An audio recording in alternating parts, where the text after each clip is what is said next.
The steady beep of monitors pulled me from darkness. My eyelids felt like they were weighted with lead, but I forced them open, squinting against the harsh fluorescent lights above. A nurse's silhouette swam into focus, her gasp echoing in the sterile hospital room. "She's awake! Doctor, she's awake!" My name is Zoe, and I died for 2 minutes before they brought me back. At least, that's what they told me later.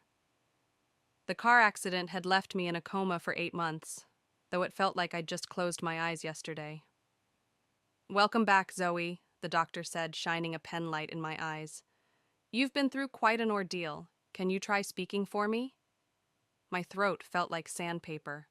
"Water," I managed to croak. The next few days passed in a blur of tests, physical therapy, and well-meaning medical staff treating me like I might break. But something felt off. The way they'd exchange glances when I asked about Tom, my husband, the way they'd change the subject when I mentioned Emily, my best friend since college. It wasn't until I overheard 2 nurses talking outside my room that my world truly shattered. "Poor thing," one whispered. "Can you imagine? Her husband married her best friend while she was in here fighting for her life." "I heard they're living in her house now," the other replied. "The one her grandmother left her." The words hit me like physical blows, but I kept my breathing steady, my face neutral. Years of corporate negotiations had taught me how to mask my emotions. Inside, though, I was screaming. A young aide named Elise came in to check my vitals. She had kind eyes and a gentle touch that reminded me of my grandmother. "Elise," I said, keeping my voice casual, "could I borrow your phone, just for a minute? Mine was destroyed in the accident, and I'd love to check my email." She hesitated. "We're not supposed to..." "Please? I just want to see if my work contacts have reached out." "I won't tell anyone you helped me." Her compassion won out. As soon as she handed me her phone, I went straight to Facebook. There it was, posted 6 months ago. "Tom Moore and Emily Warner are married."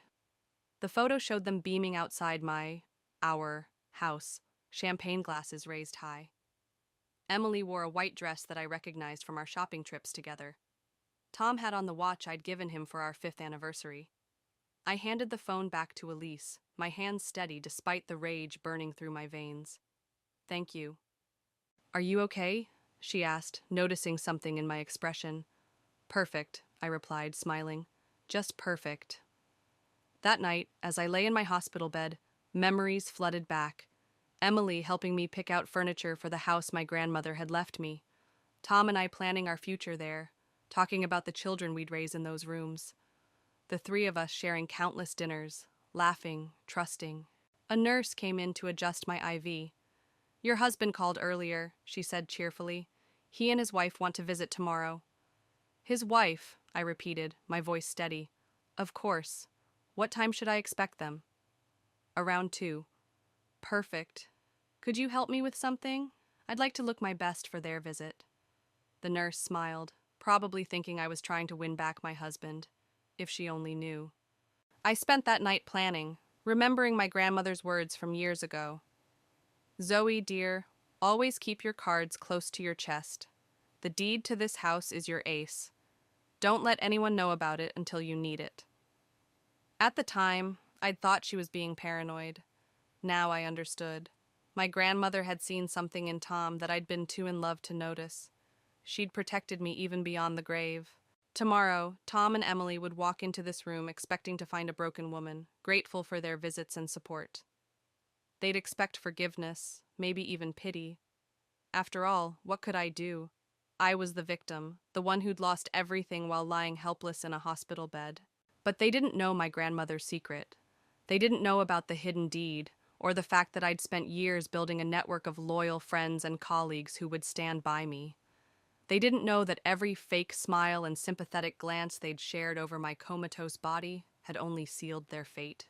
I closed my eyes, feeling more awake than I had in months. Tomorrow, I'd begin my performance as the understanding, forgiving ex-wife. And while they basked in their apparent victory, I would plan their downfall. Let them come. Let them think they've won. I'll show them what it means to underestimate me. At exactly 2 o'clock, I heard their voices in the hallway. I adjusted my hospital gown, made sure my face showed just the right amount of confusion and vulnerability. Zoe! Emily rushed in first, arms outstretched as if to hug me. I flinched away instinctively and she stopped short.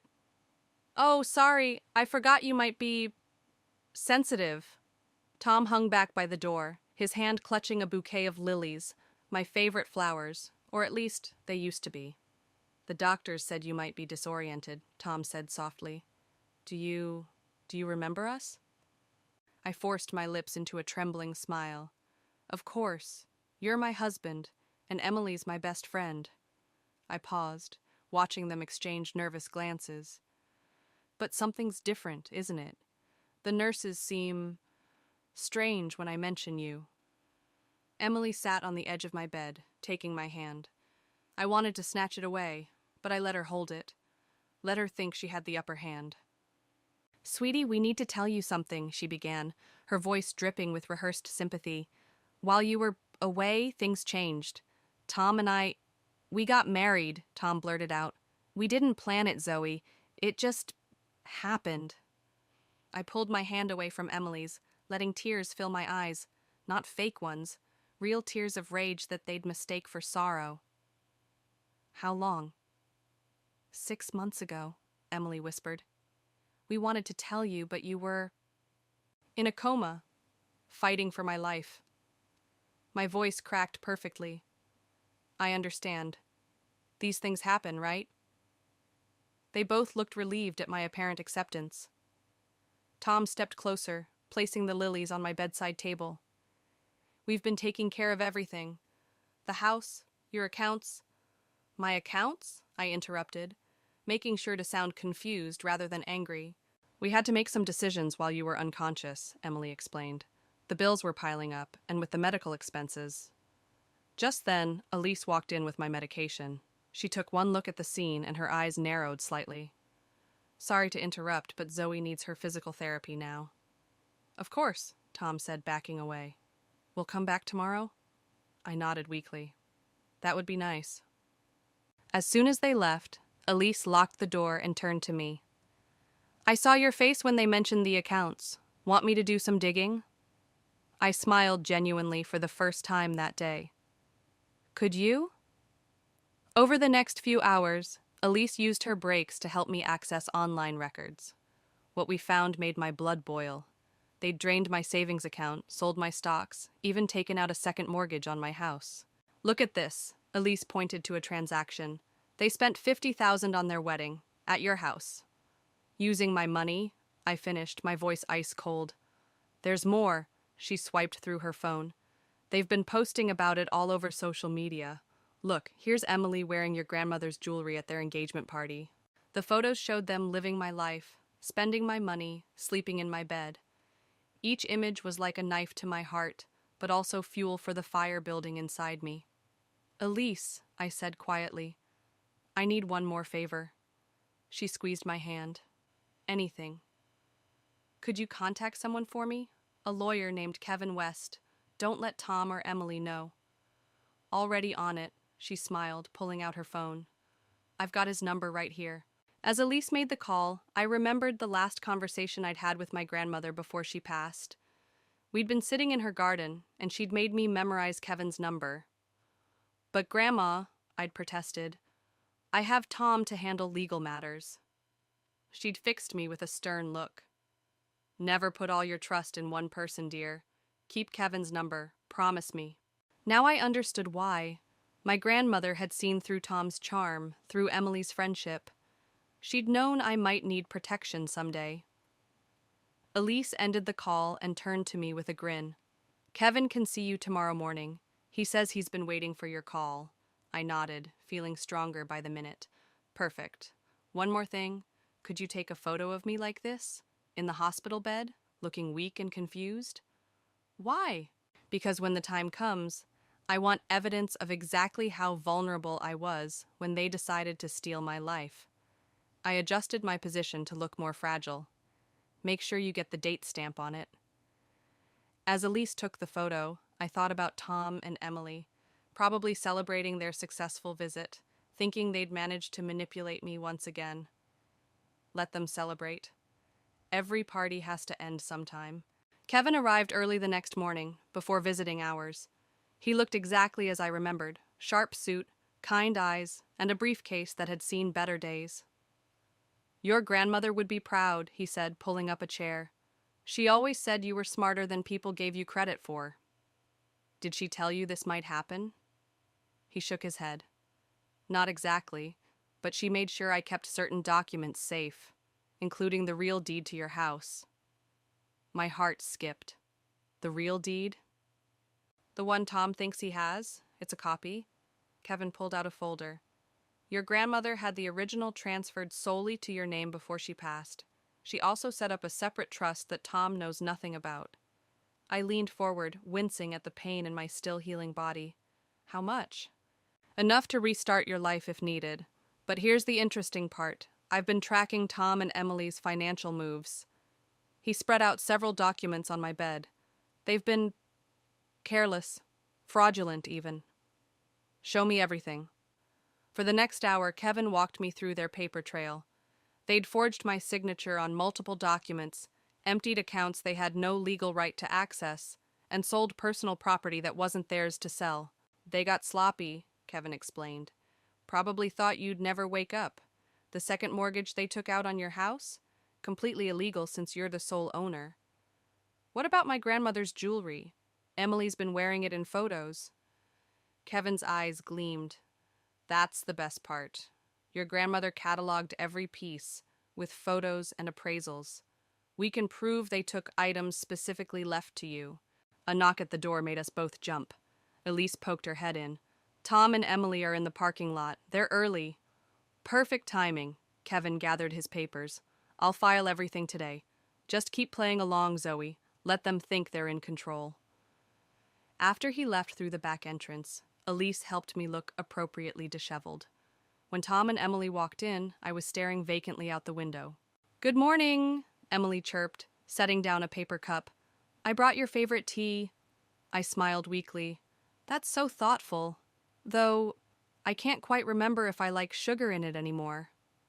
"2 sugars," Tom said quickly. "You always took 2 sugars." "Wrong. I'd switched to honey years ago after my grandmother suggested it." But I took a sip and smiled. "Yes, that tastes right. Thank you." "The doctors say you might be able to leave soon," Emily said, perching on my bed again. "We've set up the guest room for you." "The guest room?" I kept my voice small, confused. "In my house?" "Our house now, sweetie," Tom said gently. "Remember? We talked about this yesterday. Emily and I are married." Right. I pressed a hand to my forehead. "Sorry, sometimes things are still fuzzy. The doctors say it might take time for my memory to fully return." Emily patted my hand. "Don't worry, we'll help you remember everything important." Important things like how they'd stolen my life while I lay unconscious, like how they'd spent my money on their wedding, like how Emily was wearing my grandmother's sapphire necklace right now. "That's a beautiful necklace," I said softly. Emily's hand flew to it. "Oh, yes. Tom gave it to me as an engagement present. How lovely." I turned to the window again, letting them see a tear roll down my cheek. "I think I'm tired now." "Of course." Tom stood up. "We'll come back tomorrow. Maybe bring some photos to help you remember?" After they left, Elise returned with my phone, a new one she'd helped me get yesterday. "Kevin just texted. He's filed the initial paperwork." I nodded, wiping away the tear. "Good. Now I need you to help me with something else. Remember those social media posts you showed me? I need copies, all of them." "Already done," she grinned. "I downloaded everything last night. The wedding photos, the vacation they took using your credit cards, Emily showing off your jewelry. Even found some interesting comments from mutual friends questioning their relationship timeline." I thought about my grandmother, how she'd always told me to keep evidence of everything. "The strongest position," she'd say, "is the one where you have all the proof, and they don't know you have it." "One more thing," I told Elise. "I need you to help me contact someone else. My old friend from college, Elise Duncan. She works in real estate now." "Why her?" I smiled, thinking of the party Tom and Emily had mentioned hosting next month. "Because when I make my move, I want witnesses. and Elise knows everyone in our social circle. The pieces were falling into place. Tom and Emily thought they were helping a confused, grateful woman rebuild her memories. They had no idea they were actually helping me build my case against them. Let them keep thinking that. The best revenge, after all, is the one they never see coming. Zoe, oh my God! Elise Duncan burst into my hospital room, her real estate agent polish momentarily forgotten as she threw her arms around me. When your aide called, I couldn't believe it. I hugged her back, grateful for the genuine warmth. I need your help, Elise. She pulled back, her expression turning serious. I know. I've been watching them parade around your house like they own it. The parties, the renovations, they're even talking about selling it. Renovations? My hands clenched the bedsheet. They've gutted your grandmother's garden room, turned it into some kind of home gym. She pulled out her phone, showing me photos. Emily's been posting updates about their home improvement journey. The beautiful sunroom where I'd spent countless hours with my grandmother was unrecognizable. The antique furniture was gone, replaced by modern exercise equipment. The hand-painted walls were now a stark white. They're planning some big housewarming party next month, Elise continued, inviting everyone we know. They're calling it their official debut as a couple. I smiled, and Elise raised an eyebrow. She knew that smile from our college days. It meant trouble. Perfect, I said. That's exactly what I need. Who's on the guest list? Elise scrolled through her phone. Everyone from our old circle, plus Tom's business partners, Emily's new socialite friends. About 60 people total. I need you to make sure certain people attend. Can you do that? Already on it. I've been keeping in touch with the old group. Many of them feel uncomfortable about how Tom and Emily got together. They just need a little push to show their true feelings. Just then, my hospital room door opened, and Tom walked in. He stopped short at the sight of Elise. Elise, what a surprise, he managed, his smile faltering. She stood up, smoothing her skirt. Tom, I heard my dear friend was awake. Naturally, I came to visit. Of course, of course. He looked between us nervously. I just stopped by to bring Zoe some paperwork, hospital bills and such. Oh, how thoughtful, I said softly. But I'm a bit tired now. Could you leave them with the nurse? Actually, Elise cut in, as Zoe's oldest friend, I'd be happy to look them over. Make sure everything's in order. Tom clutched the folder tighter. That won't be necessary. Emily and I have it under control. I'm sure you do, Elise smiled sweetly. Just like you had everything under control while Zoe was in a coma? The tension in the room could have been cut with a knife. Tom's face reddened. I should go, he said stiffly. Emily's waiting in the car. We'll bring the paperwork tomorrow, Zoe. After he left, Elise turned to me with fire in her eyes. He's scared. They both are. They know people are talking. Good. I reached for my phone. Now, about that party. I need you to help me with something else. The guest list isn't the only thing we need to manage. For the next hour, we planned. Elise made calls, sent texts, and coordinated with my aide. By the time she left, everything was in motion. That evening, my aide helped me check my new email account. Messages poured in from old friends who'd heard I was awake. Their words were carefully chosen, hinting at their discomfort with Tom and Emily's relationship. Look at this, my aide pointed to one message. Emily's been telling people you gave them your blessing before the accident, that you'd noticed their special connection. I laughed softly. Did she now? Save that email. Kevin will want to see it. My phone buzzed with a text from Elise. Party invites just went out. Emily's calling it a new chapter celebration. You should see the guest list. Everyone who matters will be there. Perfect. Let them plan their party. Let them think they're celebrating their new life together. They have no idea they're actually planning the scene of their own downfall. Another text came through, this time from Kevin. Documents filed. Everything's ready when you are.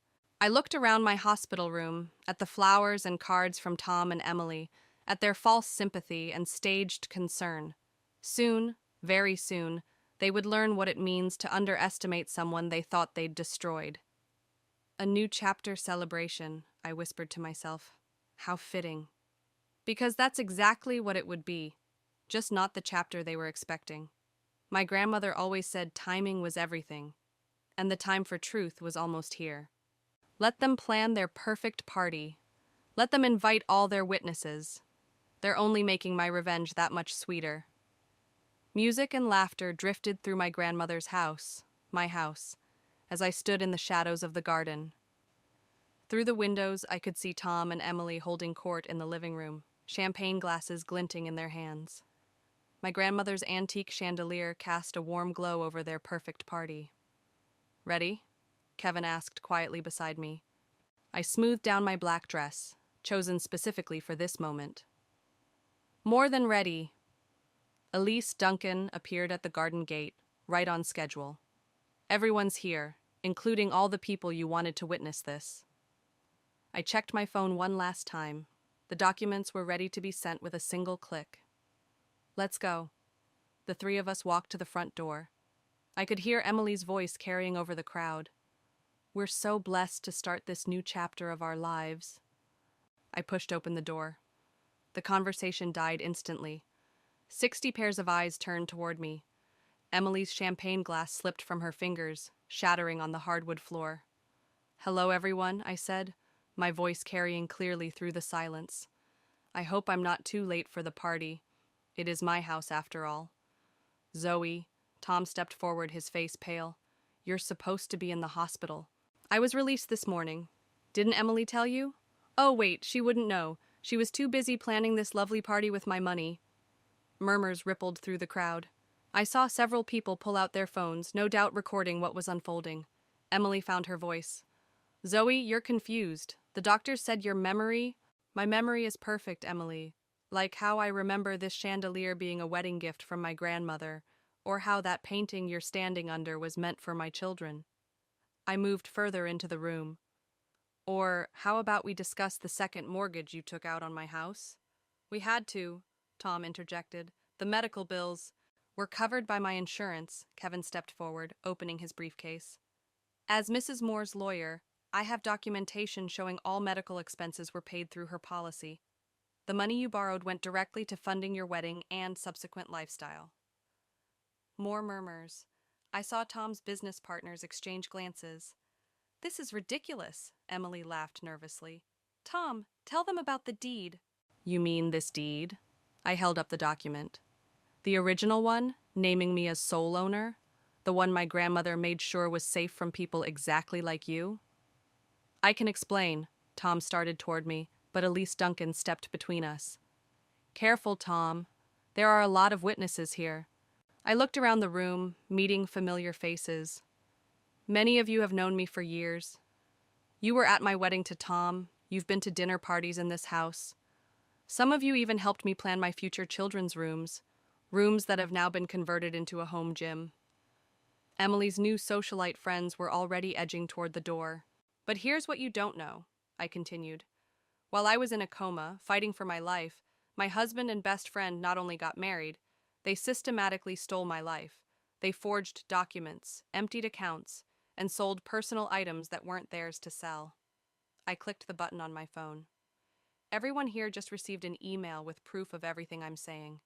Bank statements, forged signatures, social media posts showing them spending my money. It's all there." Tom lunged for his phone, panic clear on his face. "You can't—" "I already did." I turned to the crowd. "You all came here tonight expecting to celebrate their new chapter. Instead, you're witnessing the end of their story." "Security is on their way," Kevin announced, his phone in hand. "Along with the police. They're very interested in those forged documents." Emily burst into tears, real ones this time. "Zoe, please. We can work this out." "Like you worked out selling my grandmother's jewelry? The pieces you're wearing right now?" I stepped closer to her. "Take them off." Her hands shaking, Emily removed the necklace and rings. As she handed them over, I saw several of our old friends recording the moment. "You have until tomorrow to remove your things from my house," I said, my voice steady. "Anything left behind will be considered abandoned property." "You can't do this," Tom's voice cracked. "Where are we supposed to go?" "That's not my problem, just like my survival wasn't your concern when you drained my accounts." I heard sirens in the distance. "I suggest you start packing." As Tom and Emily rushed upstairs, their perfect party in shambles, I turned to the remaining guests. "Thank you all for coming. The show's over, but the truth is just beginning. One by one, people filed out, many stopping to hug me or whisper words of support. By midnight, the house was empty except for me, standing in my grandmother's garden room. "You were right, Grandma," I whispered to the empty space. "The best revenge is the one they never see coming." The morning after the party, my phone wouldn't stop buzzing. Screenshots of social media posts flooded in. Tom and Emily's perfect facade was crumbling in real time. "Have you seen this?" Elise Duncan burst into the kitchen, where I was having my first peaceful cup of coffee in my own home. She thrust her phone in front of me. Emily's latest post was a desperate attempt at damage control. "There are two sides to every story. The truth will come out soon."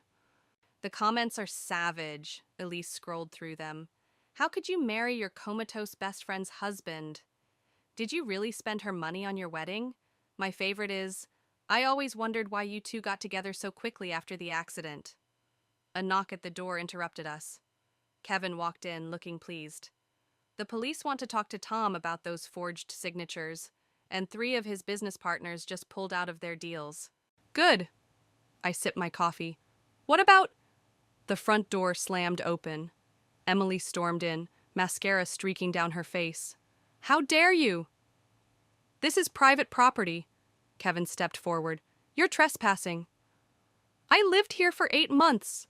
Emily's voice rose hysterically. "While you were lying there useless, I took care of everything. I deserved—" "You deserved what?" I set down my cup carefully. "My house, my money, my husband. He loved me. He always loved me. We just couldn't admit it while you were alive," I finished coldly. "Is that why you didn't visit me in the hospital for the first month after my accident? Were you too busy comforting my grieving husband?" Emily's face went white. "That's not— We didn't—" "Your social media tells a different story." I pulled out my phone. "Look, here you are at a resort in Cabo, 1 month after my accident. Funny how you could afford that trip right after accessing my accounts." "I want to make a deal," she said suddenly, her voice dropping. "There are things you don't know about Tom, things that could ruin him. If you drop the charges—" "Are you trying to blackmail me while simultaneously asking for mercy?" I laughed. "You really don't know when to stop, do you?" "You bitch!" She lunged forward, but Elise caught her arm. "That's assault on video," Elise said calmly, pointing to her phone. "Want to add that to your growing list of charges?" Emily sagged in Elise's grip. "You've ruined everything. Our reputation, our social circle." "Your reputation?" I stood up. "You mean the reputation you built by stealing my life? By spending my money? By wearing my grandmother's jewelry to parties while I was fighting for my life?" "Tom said you'd understand," she whispered. "He said you'd want us to be happy." Well, Tom lied, just like he lied to me about all those late nights at the office before my accident. Were you with him then, too? Her silence was answer enough. "Get out of my house, Emily. Your things will be on the front lawn in an hour. Anything left behind goes to charity." "You can't—" "I already did." I nodded to Kevin, who opened the front door. "Oh, and Emily? That necklace you're wearing? It's mine, too." Her hand flew to her throat. With trembling fingers, she unclasped the delicate gold chain, another piece of my grandmother's collection, and dropped it on the counter. As she walked out, her shoulders shaking with sobs, my phone buzzed again. A text from Tom. "Please, we need to talk. I can explain everything." "Don't respond," Kevin advised. "Let him sweat while we prepare the legal proceedings." Elise was still filming. "This is better than reality TV. Half our old friends are messaging me for updates." "Let them watch," I said, picking up my grandmother's necklace. "Let them all see what happens when you betray the wrong person." Another text from Tom. "The police are here. Please, Zoe, I'll lose everything." I showed the message to Kevin, who smiled grimly. "That's the point." Looking around my kitchen, my real kitchen, not the sterile hospital room where I'd plotted this revenge, I felt a strange mix of satisfaction and exhaustion. The marble counters still held Emily's coffee cup from yesterday's breakfast, a reminder of how completely they'd taken over my life. "We should start cleaning," Elise suggested, reading my thoughts. "Remove every trace of them." "Not yet," I replied, picking up Emily's abandoned coffee cup. Let's keep everything exactly as they left it, evidence of their perfect life together, right before it all fell apart. My phone buzzed one final time. A message from Emily. You'll regret this. I smiled, thinking of all the evidence we'd gathered, all the witnesses from the party, all the social media posts that couldn't be erased. No, Emily, I whispered. You're the one who's going to regret this. The courthouse buzzed with whispers as Tom and Emily entered, their designer clothes a stark contrast to their haggard faces. 3 months had passed since the party, and today was the final hearing. Ready? Kevin asked, adjusting his tie. I smoothed down my grandmother's necklace, the one Emily had worn to her wedding. Born ready. The judge entered, and the room fell silent. Tom and Emily's lawyer, a sharp-suited woman named Rachel, stood first. Your Honor, my clients wish to propose a settlement. Absolutely not, Kevin interrupted. We have evidence of extensive fraud, theft, and forgery. Mrs. Moore wants to proceed with full charges. The judge nodded. Very well. Present your evidence. For the next hour, Kevin methodically laid out their crimes. Bank statements showing transferred funds, forged signatures on legal documents, social media posts flaunting their spending. And here, Kevin presented a thick folder, are statements from 60 witnesses who attended their housewarming party, where they openly admitted to their actions. Emily burst into tears, her signature move. We were in love. We didn't mean to hurt anyone. Mrs. Warner, the judge's voice cut through her sobs, being in love doesn't justify theft and fraud. Tom stood up suddenly. It was my idea, all of it. Emily just went along with what I said. How noble of you, I spoke for the first time. Trying to protect her now? Where was that nobility when you were spending my money on your honeymoon? Zoe, please. He turned to me, eyes desperate. We can work this out. Remember our history, our... Your Honor, Kevin interrupted, I'd like to present one final piece of evidence. He played a video on the courtroom screen. It showed Tom and Emily at a real estate office 2 weeks before my accident, discussing the sale of my house. But she'll never agree to sell. Emily's voice rang clear through the speakers. She won't have a choice once we're married, Tom replied. I've got power of attorney ready. One signature and everything's ours. The courtroom erupted in murmurs. Emily's face went pale. You were planning this before my accident? I stood up, my voice shaking. Were you hoping I'd die? No! Tom reached for me, but court officers held him back. It wasn't like that. Order! The judge's gavel cracked through the chaos. I've seen enough. This court finds the defendants guilty of all charges. What followed was a blur of legal terms and numbers. Tom and Emily would have to repay everything they'd stolen, plus damages. Their assets would be frozen. They'd face possible jail time for the fraud. Furthermore, the judge continued, a restraining order is granted. The defendants are to have no contact with Mrs. Moore or approach her property. Emily collapsed into sobs again. Tom just stood there, shell-shocked, as his perfect world crumbled. One more thing, I said, standing. I want my grandmother's jewelry box, the one you kept your wedding ring in, Emily. She looked up, mascara streaking down her face. I sold it. The gallery gasped. Even Rachel, their lawyer, closed her eyes in defeat. You sold my grandmother's antique jewelry box? My voice was deadly quiet. We needed money for legal fees, Tom admitted.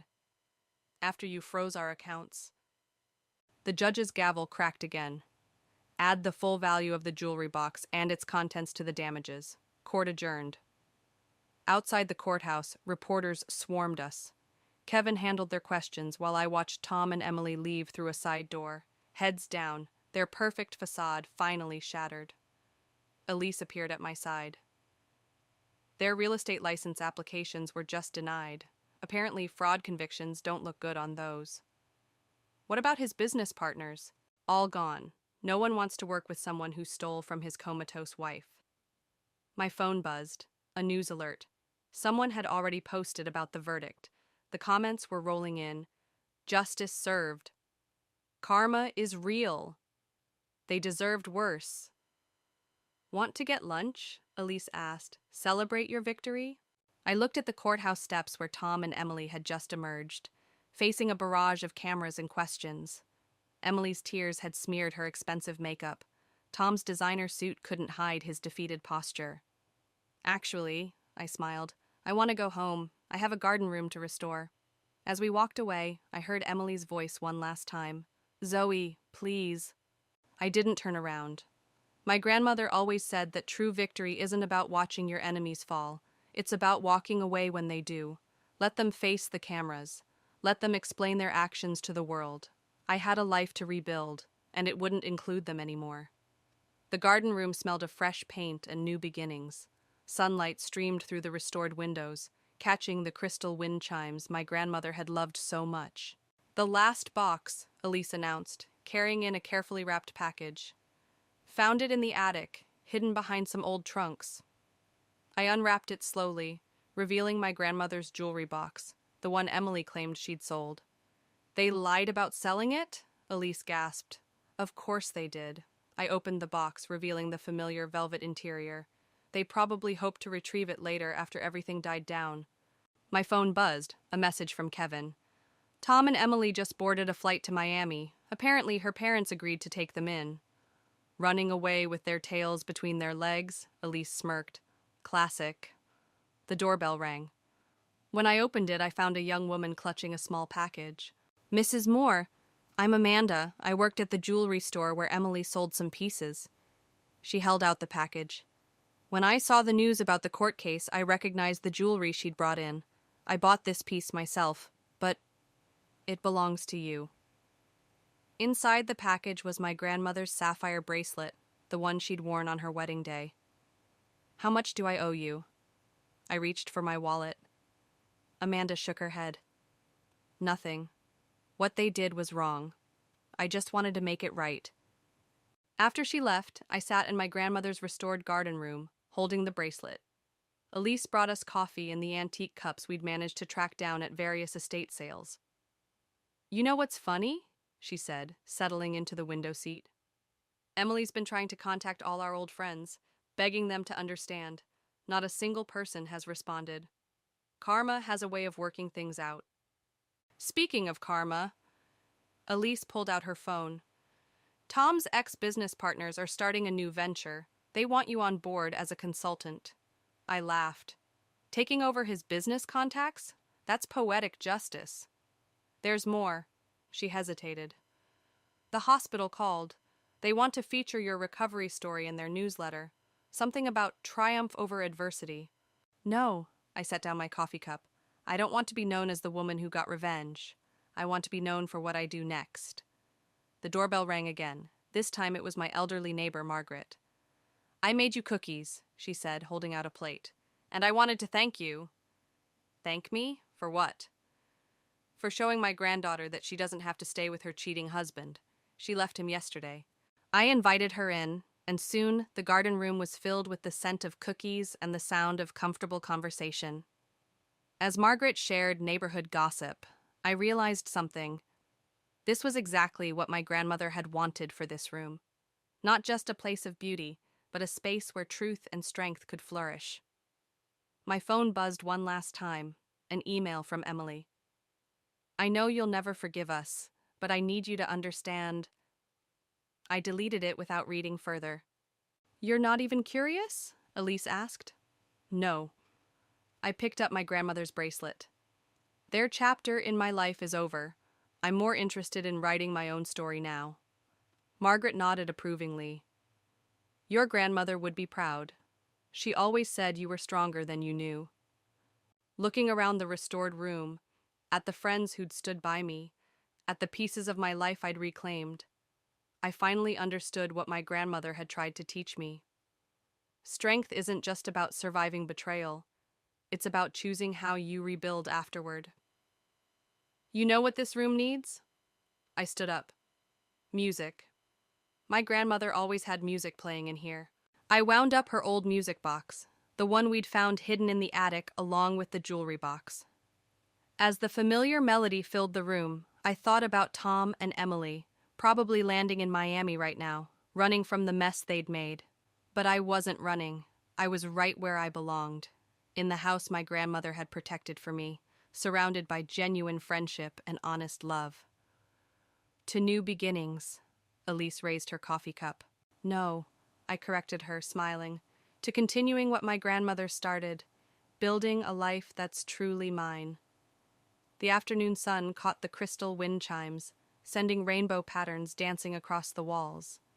Somewhere, I knew my grandmother was smiling. She'd given me more than just a house. She'd given me the strength to defend it and the wisdom to fill it with the right people. That's the thing about karma. It doesn't just punish the guilty.